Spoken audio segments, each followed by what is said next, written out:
Welcome back, Zenonzard Freaks. It's good to see all of you. In today's video, I'll be going over pretty much all of this here.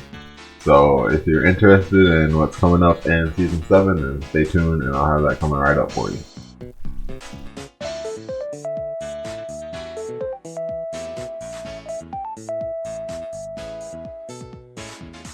Alright, so let's get into our Season 7 primer. Well, let's not waste any more time and get into what you should expect to see during this ranking season. So what did Forbidden introduce? Well, if you're familiar with the previous Evolve meta, then you know what was already around. But with the new Forbidden cards, we now have the Battle Spirit collab. Similar to Revenant of the Sword, the Battle Spirit collab cards are mostly red, white, and purple. There are Battle Spirit cards in every color, called Zodiac Deity, but they seem to lack the support that red, white, and purple have, and they don't really have much synergy despite having cards that make them work together. There's also new support for the Evoker class, which was the best kind of deck to play during the Evolve meta. Each color got 2 new Evoker base mains that add Arcana magic to your hand. This made the Curon Force a lot more popular. Reducing the cost of this new magic is great. There's also the Concealed Pathfinder cards, which gain a bonus for having Evokers in your base, and provide a lot of support for their respective colors. Lastly, there are cards that gain bonuses based off of the number of Evoker base minions you have in your base, but these don't seem to be as strong as the Battle Spirit cards. I haven't seen too many decks taking advantage of these. There's also support for the Arcana minions from Evolve. Each color got a few new minions to level up the old Arcana minions. Now that we know how the game changed, what are the most impactful cards on Forbidden? By impactful, I mean that they changed the way the game is played, or have enough generic power to be a staple card. Well, I'm sure everyone's been a victim of the Gun Dragon Phoenix Cannon. This card can find a slot in any Battle Spirit's dedicated deck and can destroy a force of life 4 or greater. Remember when I said Curon became more popular? Well, there's a check to it now. Curon Minotaur and the White Android decks have to watch out for Phoenix Cannon now. Giant Gant gives purple in answer to Golem Summoning. Not only is it a Battle Spirit card, it gains the ability when it's summoned or destroyed, meaning it can wipe out a wave of minions more than once. Speaking of purple, Demo Bone also gave purple a huge boost. Now Yami can level up the same turn Andros comes out. And with this having revenge, it can easily be revived, making it easy fodder for purple cost reduction. Jack's third Magic Harvest lets you search for any neutral or green minion which costs 7 or more. With most finishes costing 7 or more, and the fact that this can search out neutral cards, means Jack can see play for months. Same thing with Sheldon's Bowl Shield. In card games, if your opponent can't interact with you, you'll likely win. And this card takes away one of the most important ways to interact, which is blocking. This also works on neutral minions, so I think this card will be seeing a lot of play in the future as well. Silent Wall introduces a new way to survive the turn. Skilled use of this card can put your opponent in a really bad spot. Lastly is Team Armor. Remember what I said about interaction? Well, this card just flat out prevents your opponent from targeting your minions. So keep an eye out for this one.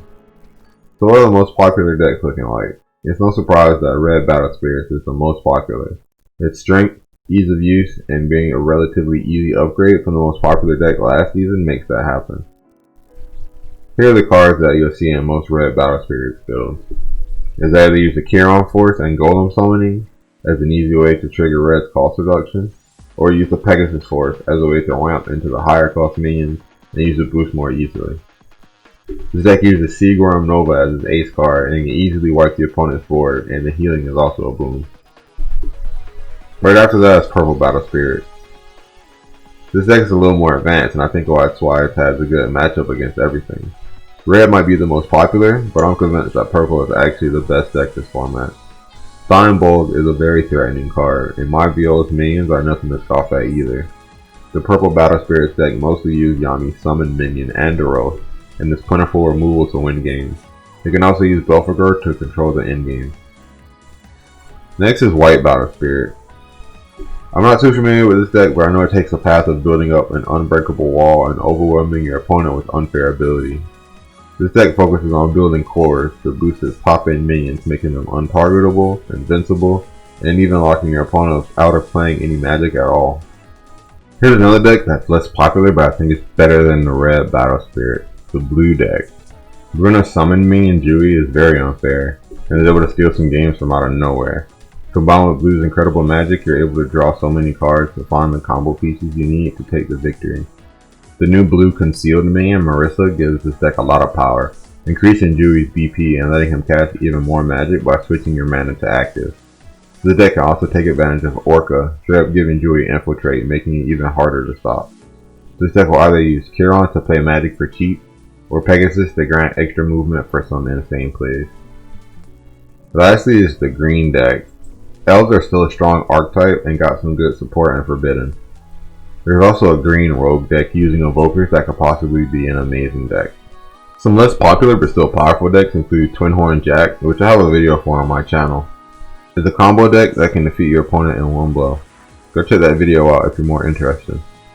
One deck I do believe is tier 1 is the yellow Angela and Kathleen deck. I know I'm not the only one that's been wrecked by this deck before. It uses the Reptilian to lock out your opponent's minions, and Angela and Kathleen can buff it to huge numbers. Chrome Charger decks are still good but get checked by Phoenix Cannon, so be careful if you decide to play that deck. As of this video, there are still a lot of unexplored archetypes, as Forbidden is still a relatively new set. But one in particular that I'm interested in is a one-turn kill deck utilizing Sheldon's Bubble Shield and Team Armor. An unblockable minion that can't be targeted just needs a lot of DP to be able to shred your opponent's life. A card like Scorpio Knight's Score Spear is a great candidate for that. You can easily gain a lot of DP, and with it being unblockable and untargetable, that just screams a win. So there are a lot of tech cards to consider for this format. One that really stood out to me was Manticore. When you summon it, you destroy one of your opponent's dragon minions. The red Battle Spirit deck, which is the most popular, uses a lot of dragons, so this card can easily check that deck. Miss Tay Ken is also a really good tech card for this format. A lot of the cards with cost reduction cost 8 or higher, but your opponent's able to play them sooner because of cost reduction. So with Miss Tay Ken costing 5, it's a pretty good amount to pay to destroy all of your opponent's minions that cost 8 or higher.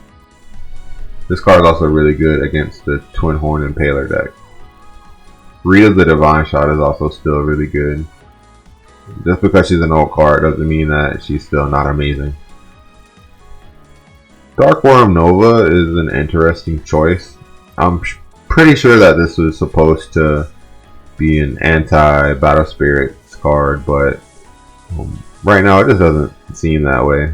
Maybe when more cards come out, this would be a good check to Battle Spirits, but maybe somebody can work around with this card right now and see how that works. Power Consumption is a really good option to stop these one-turn kill decks. It reduces the minion's DP to 0, meaning it can't deal any damage to you. So it's good for stopping stuff like Reptilian and Dewey from really going to town on you. Lunchtime is also an option that can stop these one-turn kill decks by reducing DP to 0. Grey Rider of Poseidon is a really good option in this format. Not only does the blue deck get to run this card with a lot of synergy since it's a merfolk, this prevents your opponent from increasing or decreasing the cost of cards in their hand. And with cost reduction being a very popular mechanic right now, this card can just shut that down. Marching of Akuma isn't too impressive of a card, but it still exists, and I don't want people to forget that this card exists. It's really good at dealing with minions with 500 or 400 power, as you can reduce them low enough for this to block, and this has 2 DP as well. There's also Zenonzard, Binder of Souls, another decent card to be able to stop these one-turn kill decks from going off on you. You choose one of your opponent's minions and they can't attack, block, or move until the end of your opponent's next turn. So for things that attack multiple times, like Dewey or the Godbird, this can put a stop to that. Another card I don't have listed here that's still really good is Data Analysis. You can remove all the copies of your opponent's ace card from their deck, making it harder for them to come back and defeat you. So what are my thoughts on this metagame? It's pretty good. I'm enjoying Forbidden meta, although the newest cards, mainly the Battle Spirits cards, might be way better than anything else older. Which pretty much means if you're not playing the new stuff, you're going to have a really hard time winning. Every color also seems to have a viable strategy. In the Evolved meta, a couple of colors just didn't have cards that were good enough to keep up with the best decks. But right now, every color seems to have a strategy that can make it to Legend on its own. And it's too early to tell, but it seems like budget decks may not be viable in this meta. From what I've seen, I don't think I've seen many decks that don't have any legendaries in it that are able to be viable this format, just because all the best decks are so good compared to decks with no legendaries. And my last observation is that some forces seem too polarizing and others may see zero competitive use. I'm pretty sure that this was the case last meta as well. Phoenix and Chiron are the ones you're going to see most often. Definitely Phoenix.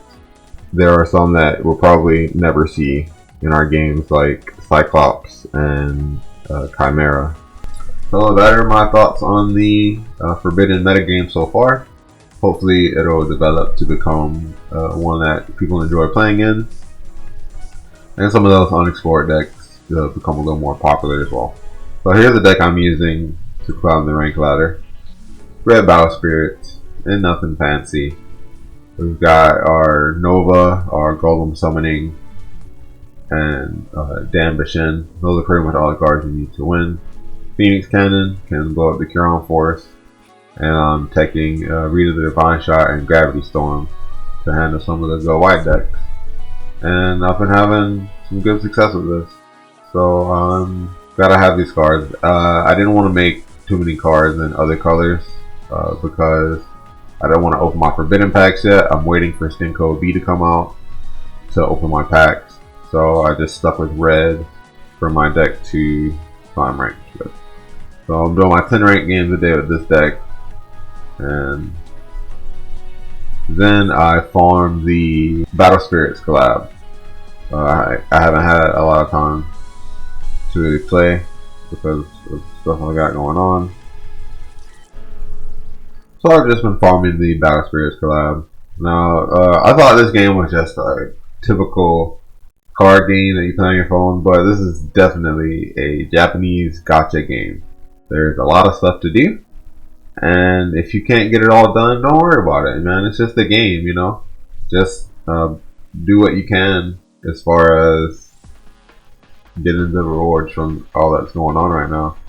So what I do is I'll do my 10 ranked games a day. I have to auto some of them because I just don't have the time to do it. And then when I have free time, I do the Battle Spirits quest, stage 6, because it's the easiest. His deck is good, but it's not as good as the other guys.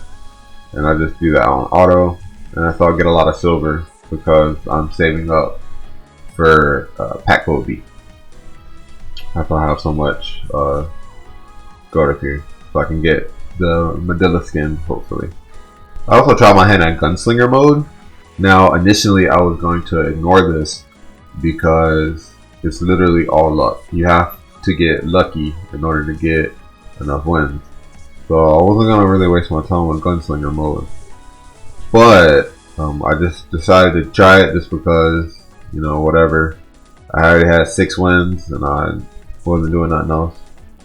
So I decided to give it a shot. And I ended up with 18 wins. Now, I was trying to get that 20 so I can get the reward, but I just didn't end up making it. But I'm happy with 18. I got a lot of gold from this too, so that was pretty cool there. And shout out to the Ivo Academy as well, doing number 2. That's really impressive. I think he used the red Battle Spirit deck as well. I just used my the same deck that I use in rank, and I was just drawing really well up until the 18th one, and I didn't draw so good, and the AI drew really good, and they ended up beating me. So I don't think I'm gonna try past 18, but I don't know, who knows. There's still a lot of time left, so we'll see. And congrats to everyone that gets your 20 wins. So that's just pretty much what I've been up to in Zenonzard.